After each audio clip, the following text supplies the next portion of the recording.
பிதாவாகிய தேவனாலும் குமாரனாகிய இயேசு கிறிஸ்துவினாலும் உங்களுக்கு கிருபையும் சமாதானமும் உண்டாவதாக. நாம் கடவுளை தொழுவோம்.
கர்த்தர் ராஜரீகம் பண்ணுகிறார், மகத்துவத்தை அணிந்து கொண்டிருக்கிறார்.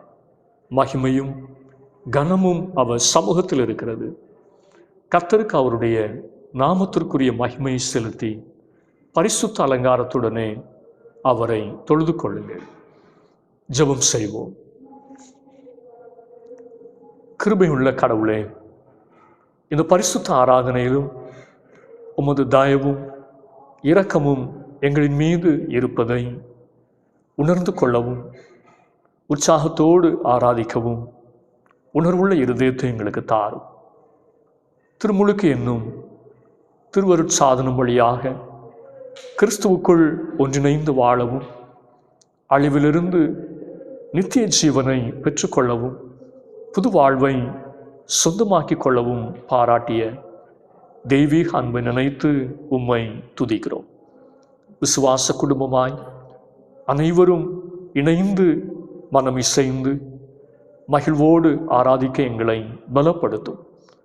தொழுகையில் பங்கெடுக்கிற ஒவ்வொருவரையும் ஆசீர்வதியும். உம்முடைய பரிசுத்தமுள்ள நாமம் மாத்திரம் எங்களின் வழியாக மகிமைப்படட்டும். இயேசு கிறிஸ்துவின் நாமத்தில் ஜெபிக்கிறோம் நல்ல பிதாவே, ஆமென். ஆண்டவருடைய பரிசுத்த நாமத்தை நாம் மகிமைப்படுத்தும் வண்ணமாக ஞான பாடலில் 391வது பாடலை பாடுவோம்.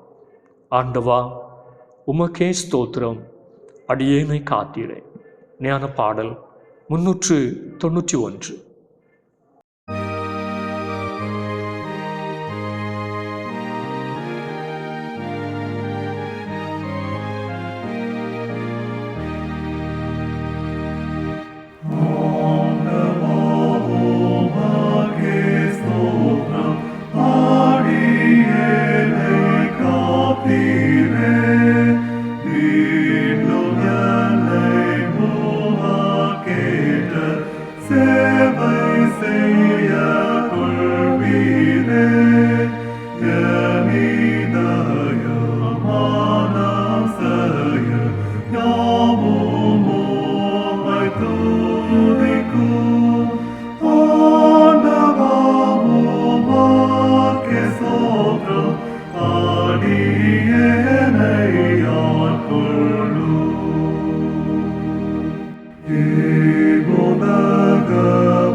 கூட்டம் அவர் நாமம் துதிக்கும். மனமார்ந்த கூட்டம் யாவும் அவர் பாதம் போற்றவும். ஆண்டவரும் அருள் தாரும் அடியாரை ஆட்கொள்ளும்.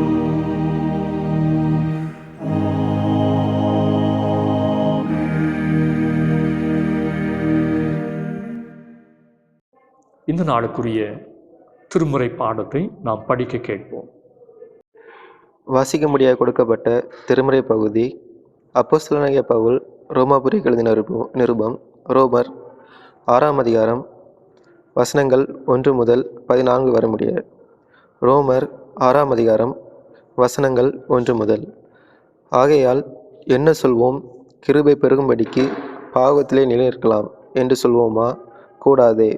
பாவத்துக்கு மரித்த நாம் இனி அதிலே எப்படி பிழைப்போம்?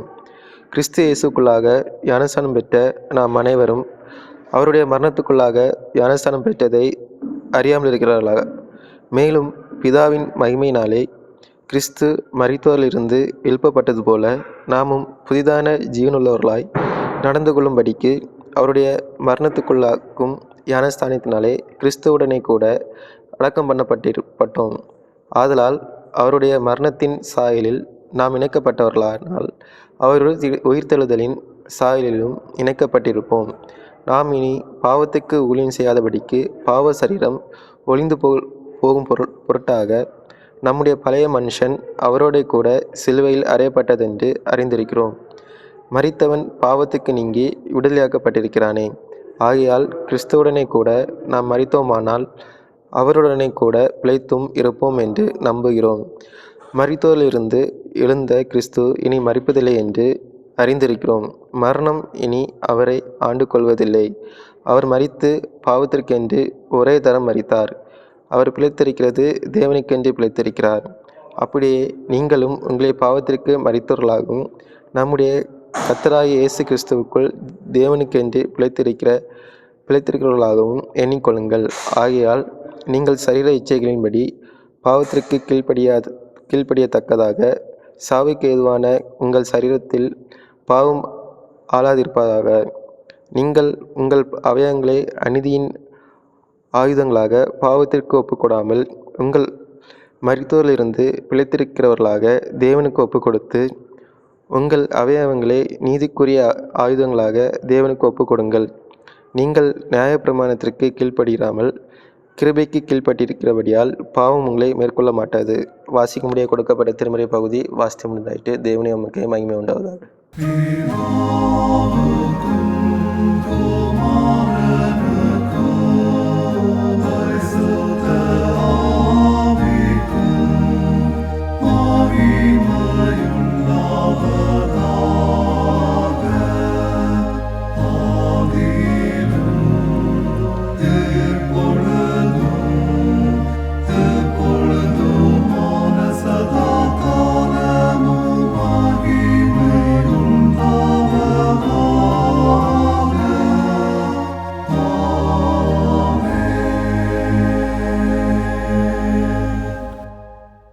கர்த்தருடைய வார்த்தையை கேட்க நாம் ஆயத்தப்படும் வண்ணமாக எழுப்புதல் பாடலிலே என் மெய்ப்பராய் இயேசு இருக்கின்ற போது என்கிற பாடலை நாம் உற்சாகமாய் பாடும்.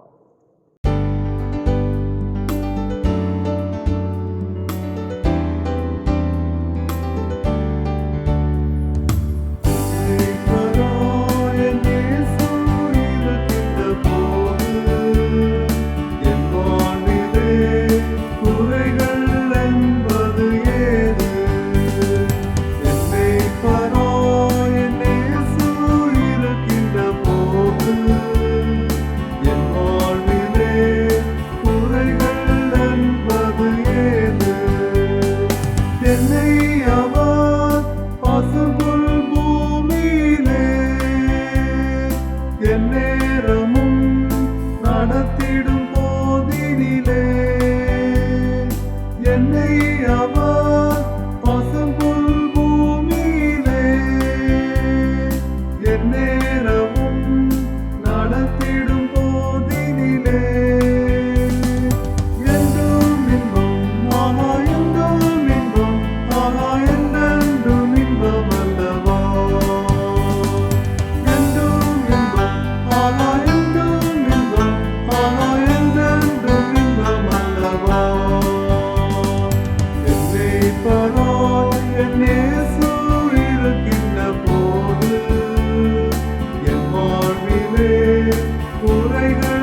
ஆசீர்வாதமான இந்த நாளுக்காக ஆண்டவரை ஸ்தோத்திரிப்போம். கர்த்தர் நாம் ஒவ்வொருவரையும் ஆசீர்வதிப்பாராக. தியானத்திற்காக தெரிந்து கொண்ட திருமறை வசனம் ரோமர் நற்செய்தி நூல் 6வது அதிகாரம் 3வது வசனம். கிறிஸ்து இயேசுவுக்குள்ளாக ஞானஸ்நானம் பெற்ற நாம் அனைவரும் அவருடைய மரணத்திற்குள்ளாக ஞானஸ்நானம் பெற்றதை அறியாமல் இருக்கிறீர்களா? இந்த நாளிலும் திருமுழுக்கு கிறிஸ்துவோடு மரித்து உயிர்த்தெழுதல் என்கிற தலைப்பிலே நாம் தியானிக்க போகிறோம். Baptism, dying and rising up with Christ. திருமுழுக்கை குறித்த பவுலின் இறையியல் கருத்துக்கள் அர்த்தமுள்ளவை, ஆழமானவை, அனுபவ பூர்வமானவை. சீர்திருத்த திருச்சபைகள் ஏற்றுக்கொண்ட 2 திருவருட்சாதனங்களில் ஒன்று திருமுழுக்கு. திருமுறை தரும் விளக்கத்தின்படி திருமுழுக்கு கிறிஸ்துவோடு ஒருவரை இணைக்கிறது. கிறிஸ்துவை தரித்து கொள்ளுகிற அனுபவம்தான் திருமுழுக்கு. கலாத்தியர் 3வது அதிகாரம் 27வது வசனம். ஏனெனில் உங்களில் கிறிஸ்துவுக்குள்ளாக ஞானஸ்நானம் பெற்றவர்கள் எத்தனை பேரோ அத்தனை பேரும் கிறிஸ்துவை தரித்து கொண்டீர்களே. கலாத்தியர் 3:28 சொல்லுகிறது, ஞானஸ்நானம் கிறிஸ்துவோடும் விசுவாச குடும்பத்தாரோடும் நம்மை இணைக்கிறது. மாத்திரமல்ல, கிறிஸ்தவ திருமுழுக்கின் வழியாக ஒருவர் இயேசு கிறிஸ்துவின் மரணத்திலும் உயிர்த்தெழுதலிலும் பங்கேற்கிறார். கொலோசையர் 2:12 பவுல் எழுதுகிறார், ஞானஸ்நானத்தினாலே அவரோடே கூட அடக்கம் பண்ணப்பட்டவர்களாகவும் அதிலே அவரை மரித்தோரிலிருந்து எழுப்பின தேவனுடைய செயலின் மேலுள்ள விசுவாசத்தினாலே அவரோடே கூட எழுந்தவர்களாகவும் இருக்கிறீர்கள். எவ்வளவு ஆச்சரியமான அற்புதமான காரியம்! எனவே திருமுழுக்கு ஒரு சடங்காச்சாரம் அல்ல, மத பாரம்பரியமும் அல்ல, பக்தி செயலும் அல்ல. அது அனுபவபூர்வமான வாழ்வியலாகும் என்பதை பவுல் எடுத்து கூறுகிறார். திருமுழுக்கின் வாழ்வு எப்படிப்பட்டது? முதலாவது வேதம் சொல்லுகிறது, பாவத்திற்கு மரித்த வாழ்வு. ரோமர் 6வது அதிகாரம் 6வது வசனம். நாம் இனி பாவத்துக்கு ஊழியம் செய்யாதபடிக்கு பாவ சரீரம் ஒளிந்து போகும் பொருட்டாக நம்முடைய பழைய மனுஷன் அவரோடே கூட சிலுவையில் அறையப்பட்டதென்று அறிந்திருக்கிறோம். திருமுழுக்கின் வாழ்வென்பது பாவத்திற்கு மரித்த வாழ்வு, சிலுவையில் அறையப்பட்ட வாழ்வு. மனித வாழ்வில் நான் என்ற ஆணவமும் எனக்கு என்னுடையது என்ற சுயநலமும் மேலோங்கி நிற்கிறது. எனவே ஒரு கிறிஸ்தவன் சுயத்திற்கு மரிக்க வேண்டும். திருமுழுக்கு சுயத்திற்கு மரித்தலின் அடையாளமாக இருக்கிறது என்று பவுல் குறிப்பிடுகிறார். பாவ சரீரத்தில் சுயம் மட்டுமல்ல, பாவ ஆசைகளும் மாம்ச இச்சைகளும் நிரம்பி இருக்கிறது. கிறிஸ்து அற்ற பழைய மனுஷனின் கெட்ட சுவாபங்களும் ஆகாத குணங்களும் நிரம்பி இருக்கிறது. நமக்குள் இருக்கின்ற பழைய மனுஷன், பாவ மனுஷன் சிலுவையில் அறையப்படும் அனுபவம்தான் திருமுழுக்கின் அனுபவம். திருமுழுக்கு என்றோ பெற்ற ஒரு நிகழ்வு மாத்திரமல்ல, அது அனுதின அனுபவமாகும். அநேக கிறிஸ்தவர்களின் வாழ்வில் திருமுழுக்கு வெறும் கடந்த கால நிகழ்வாகவே இருக்கிறது, அனுதின அனுபவமாக மாறவில்லை. திருமுழுக்கு நம்முடைய பழைய மனுஷனை சிலுவையில் அறையும்படிக்கு இன்று நம்மை அழைக்கிறது. இரண்டாவதாக, திருமுழுக்கின் வாழ்வு எப்படிப்பட்டது? வேதம் சொல்லுகிறது, நீதிக்கு உயிர்த்த வாழ்வு. ரோமர் 6வது அதிகாரம் 8வது வசனம். ஆகையால் கிறிஸ்துவுடனே கூட நாம் மரித்தோமானால் அவரோடனே கூட பிழைத்தும் இருப்போம் என்று நம்புகிறோம். திருமுழுக்கின் வாழ்வென்பது கிறிஸ்துவுடனே பிழைத்திருக்கும் அனுபவமாகும். ரோமர் 6:13 படி, நீதியின் ஆயுதங்களாய் நம்முடைய சரீரத்தை தேவனுக்கு ஒப்புக்கொடுக்கும் அனுபவமாகும். அழிவின் கருவியாய், அநீதியின் கருவியாய் நம்முடைய சரீரம் இதுவரைக்கும் செயல்பட்டு வந்திருக்கலாம். திருமுழுக்கு நீதியின் கருவியாய் செயல்பட நம்மை அழைக்கிறது.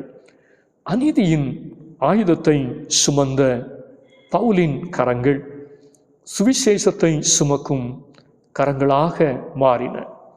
துன்புறுத்தும்படி ஓடின பவுலின் கால்கள் சுவிசேஷத்திற்காக தொழுமரத்தில் மாட்டப்பட்டு நீதிக்காக துன்புறுகின்ற கால்களாக மாறின. அப்போஸ்தலர் 16வது அதிகாரம் 24வது வசனம். அப்போஸ்தலர் 19:19 மந்திர புஸ்தகங்களை சுமந்த மாய வித்தைக்காரர்களின் கரங்கள் நீதியான வாழ்விற்கென்று அர்ப்பணிக்கப்பட்ட கரங்களாக மாறின என்று சொல்லுகிறது. திருமுழுக்கின் வாழ்வென்பது நீதிக்கென்று உயிர்த்தெழுந்த வாழ்வாகும். கடைசியாக, திருமுழுக்கின் வாழ்வு எப்படிப்பட்டது? வேதம் சொல்லுகிறது, கிறிஸ்துவின் மகிமையை வெளிப்படுத்தும் வாழ்வு. கிறிஸ்துவின் மகிமையை வெளிப்படுத்தும் வாழ்வு. ரோமர் 6வது அதிகாரம் 9வது வசனம். மரித்தோரிலிருந்து எழுந்த கிறிஸ்து இனி மரிப்பதில்லை என்று அறிந்திருக்கிறோம். மரணம் இனி அவரை ஆண்டு கொள்வதில்லை. திருமுழுக்கின் வாழ்வென்பது கிறிஸ்துவின் மகிமையை, கிறிஸ்து மரணத்தின் மேல் வெற்றி சிறந்ததை, கிறிஸ்துவின் மகிமையான உயிர்த்தெழுதலை பறைசாற்றும் வாழ்வு. கிறிஸ்துவின் நறுமணத்தை நம்மிலே வெளிப்படுத்தும் வாழ்வுதான் திருமுழுக்கின் வாழ்வு.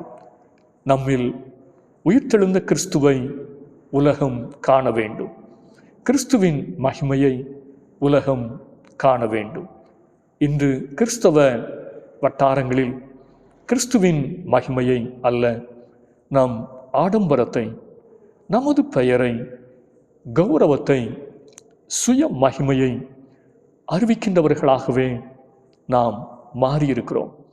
இது ஒரு மோசமான நிலைமையாகும். 1 கொரிந்தியர் 6:20 பவுல் எழுதுகிறார், கிரயத்திற்கு கொல்லப்பட்டீர்களே, ஆகையால் தேவனுக்கு உடையவைகளாகிய உங்கள் சரீரத்தாலும் உங்கள் ஆவியினாலும் தேவனை மகிமைப்படுத்துங்கள். ஒரே கடவுள், ஒரே விசுவாசம், ஒரே திருமுழுக்கு என்கின்ற திருமறையின் அடித்தளத்தில் நிலைத்து நிற்போம். திருமுழுக்கின் வாழ்வென்பது பாவத்திற்கு மரித்த வாழ்வு, நீதிக்கு உயிர்த்த வாழ்வு, கிறிஸ்துவின் மகிமையை வெளிப்படுத்தும் வாழ்வு என்பதை உணர்ந்து இந்த உன்னதமான வாழ்வை அனுதினமும் அனுபவமாக்கி வாழ்வோம். ஆண்டவர் தாமே இந்த வார்த்தைகளால் நம் ஒவ்வொருவரையும் ஆசீர்வதிப்பாராக. ஆமென். ஆராதனைக்கு நிறைவு பாடலாக ஞான பாடலிலே 367வது பாடலை பாடுவோம். வாழ்க எம் தேசமே. 367வது ஞான பாடல்.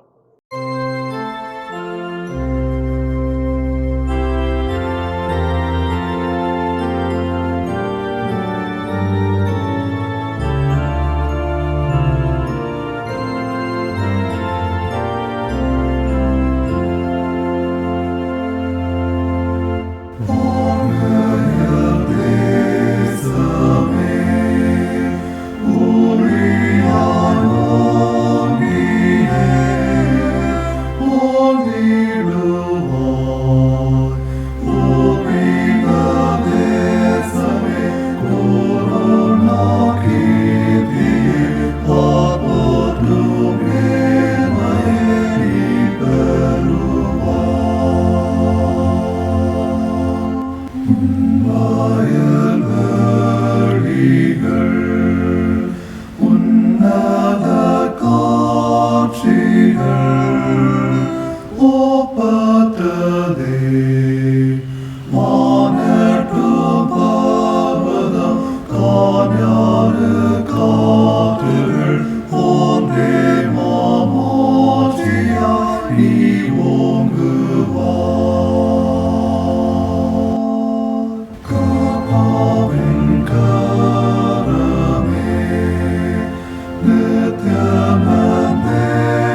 ஜெபம் செய்வோம்.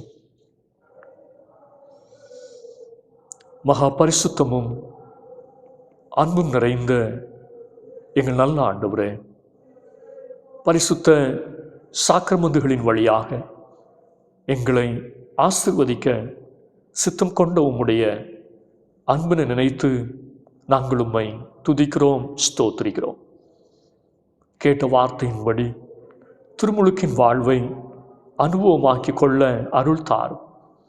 பாவத்திற்கு மரித்தவர்களாயும் நீதிக்கு உயிர்த்தவர்களாயும் கிறிஸ்துவின் மகிமையை வெளிப்படுத்தத்தக்கதாக ஒவ்வொரு நாளும் உம்முடைய ஆவியானவரால் எங்களை ஆட்கொண்டு நடத்த உம்மை நோக்கி நாங்கள் ஜெபிக்கின்றோம். இன்னமும் என்னென்ன காரியங்களிலே நாங்கள் சுயநீதி உள்ளவர்களாக இருக்கிறோமோ எங்கள் சுய நீதியை கர்த்தர் அப்புறப்படுத்த உம்மை நோக்கி நாங்கள் ஜெபிக்கின்றோம். எங்களுக்குள் இருக்கிறதான பாவமான சுவாபங்கள், கர்த்தருக்கு பிரியமில்லாத காரியங்கள் எல்லாவற்றையும் கர்த்தர் எடுத்து போடுவீராக. சுய மகிமையை நாங்கள் தேடாதபடிக்கு கிறிஸ்துவின் மகிமையை வெளிப்படுத்துகிறவர்களாய் வாழ்ந்திருக்க கர்த்தர் உதவி செய்ய நாங்கள் ஜெபிக்கின்றோம். அப்படியே கர்த்தர் ஒவ்வொருவரையும் அந்த வார்த்தைகளால் நீரை ஆசீர்வதித்து அனுப்புகிறதற்காக நாங்கள் உம்மை ஸ்தோத்திரிக்கின்றோம். தூரமான இடங்களிலிருந்து இந்த தொழுகையிலும் எங்களோடு இணைந்திருக்கிற ஒவ்வொருவரையும் கர்த்தர் ஆசீர்வதிக்க நாங்கள் ஜெபிக்கின்றோம். சுவாமி, உம்முடைய வார்த்தைகள் ஒவ்வொருடைய இருதயத்திலும் 30, 60, 100 பலன் கொடுக்கட்டும் என்று சொல்லி நாங்கள் ஜெபிக்கின்றோம். தேவையுள்ள ஒவ்வொரு ஆத்மாவையும் நன்மையினால் நிரப்புகிற தேவன் நீர். ஒவ்வொருடைய தேவைகளையும் கர்த்தர் சந்திக்க நாங்கள் ஜெபிக்கிறோம். பலவிதமான பாரங்களின் நடுவில் இருக்கிறவர்கள் உண்டு. எங்களுக்கென்று உதவி செய்வார் இல்லையே, எங்களை ஆதரிப்பார் இல்லையே என்று திக்கற்ற நிலைமையில் இருக்கிற தம்முடைய பிள்ளைகளுக்கு இத்தகப்பனாயிருந்து நடத்த வேண்டும் என்று சொல்லி ஜெபிக்கிறோம். உதவிகளாயிருக்கிறவர்கள் உண்டு. அவருடைய தனிமையிலே கர்த்தர் துணை நிற்க நாங்கள் ஜெபிக்கின்றோம். சுவாமி, தாய் தகப்பனை இழந்த பிள்ளைகள் உண்டு. கர்த்தர் தாமே தம்முடைய பிள்ளைகளோடு இருந்து நீரே கரம் பிடித்து நடத்த உம்மை நோக்கி நாங்கள் ஜெபிக்கின்றோம்.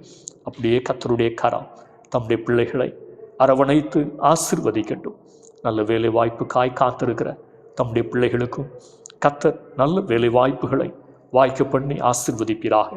தூர இடங்களிலும் வெளிநாடுகளிலும் பணி பொறுப்புகளின் நிமித்தமாய் குடும்பமாகவும் தனியாகவும் இருக்கிற ஒவ்வொருவரையும் கர்த்தர் நினைந்தருளை ஜெபிக்கிறோம். எங்கிருந்தாலும் தம்முடைய பிள்ளைகள் கர்த்தருக்கு பிரியமாக வாழ்ந்திருக்க தெய்வ பயத்தோடும் பக்தியோடும் கர்த்தரை பற்றி கொள்ள விசுவாச குடும்பமாய் சாட்சி பகர கர்த்தர் உதவி செய்ய வேண்டும் என்று சொல்லி நாங்கள் ஜெபிக்கிறோம். அப்படியே கர்த்தருடைய கரம் நன்மை செய்யட்டும் என்று சொல்லி நாங்கள் ஜெபிக்கிறோம். சுவாமி, குழந்தை பாக்கியத்திற்காய் ஜெபித்து காத்திருக்கிற தம்முடைய பிள்ளைகளையும் கர்த்தர் நினைந்தருளி கடாட்சி தருள நாங்கள் ஜெபிக்கிறோம். நல்ல சுகப்பிரசவத்திற்காக காத்திருக்கிற தம்முடைய பிள்ளைகளையும் கர்த்தர் நினைந்தருளி ஏற்ற வேளையில் நல்ல ஒரு விடுதலை தந்து ஆசீர்வதிக்க உம்மை நோக்கி நாங்கள் ஜெபிக்கின்றோம். நல்ல காரியங்கள் கைக்குடி வராதா என்று சொல்லி ஜெபித்து காத்திருக்கிற குடும்பங்களிலே ஏற்ற வேளையில் திருமண காரியங்களை கர்த்தர் கைக்குடி வர பண்ணி தம்முடைய பிள்ளைகளை ஆசீர்வதிக்க உம்மை நோக்கி நாங்கள் ஜெபிக்கின்றோம். சுவாமி, அப்படியே குடும்பங்களில் இருக்கிறதான எல்லா குறைவுகளும் நிறைவாய் மாறத்தக்கதாய் கர்த்தர் தயவு பாராட்ட ஜெபிக்கிறோம். ஒவ்வொரு படிக்கிற பிள்ளைகளையும் ஞானத்தால் கர்த்தர் நிறைத்தருள ஜெபிக்கிறோம்.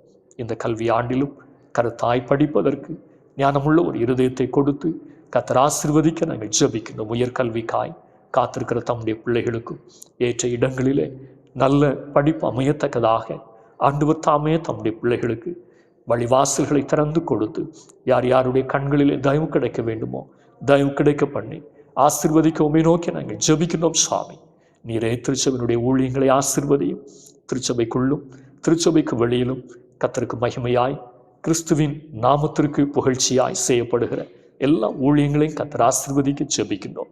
அப்படியே உம்முடைய நேசக்கரம் ஒவ்வொருவரையும் பலப்படுத்தட்டும், பயன்படுத்தட்டும் என்று சொல்லி நாங்கள் ஜெபிக்கின்றோம். சுவாமி, திருச்சபையிலிருந்து ஊழியங்களை செய்து கொண்டிருக்கிறவர்கள் உண்டு. திருச்சபையினுடைய பொறுப்புகளில் இருக்கிறவர்கள் உண்டு. ஆண்டவர் தாமே ஒவ்வொருவரையும் தம்முடைய கரத்தில் எடுத்து பயன்படுத்த உம்மை நோக்கி நாங்கள் ஜெபிக்கிறோம். எங்களுடைய பேராயருக்காகவும் நாங்கள் ஜெபிக்கிறோம். எல்லா பேராய தலைவர்களோடும் உம்முடைய கரம் தாங்கி இருக்கட்டும். தேவன் கொடுக்கிற எல்லா ஞான நன்மைகளோடும் அவர்கள் திறம்பட தங்களுடைய பணிவிடையை நிறைவேற்றுகிறதினாலே கர்த்தருடைய நாமம் மகிமைப்படட்டும்.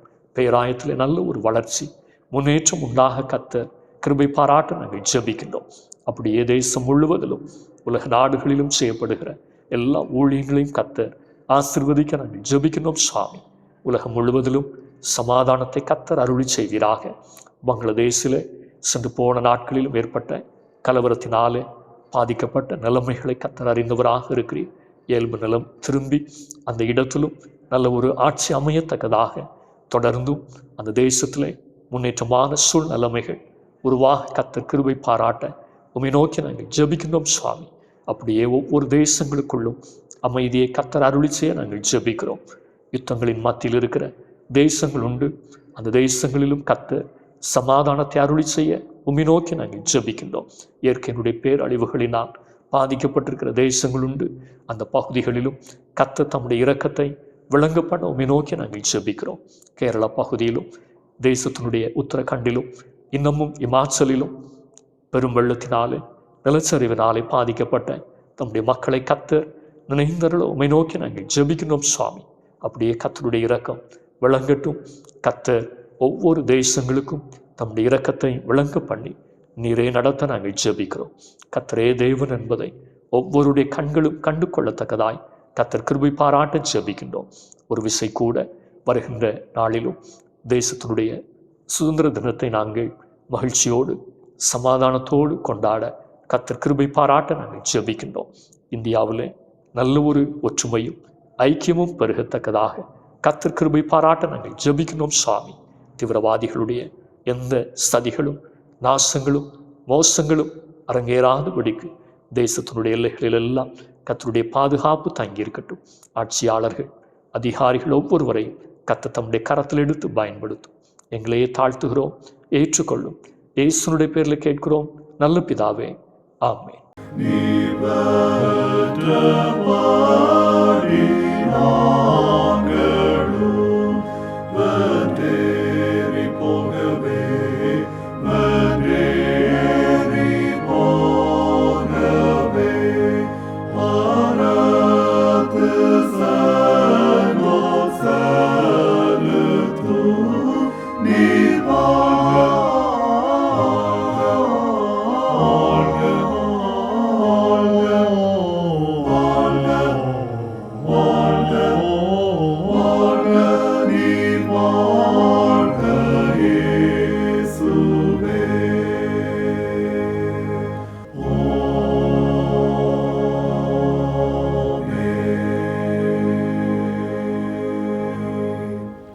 ஆண்டவராகிய இயேசு கிறிஸ்துவின் கிருபையும் பிதாவாகிய தேவனுடைய அன்பும் பரிசுத்தாவினுடைய ஐக்கியமும் சிநேகமும் நம் அனைவரோடும் இன்னும் சதா காலங்களிலும் நிறைவாய் தங்கியிருப்பதாக.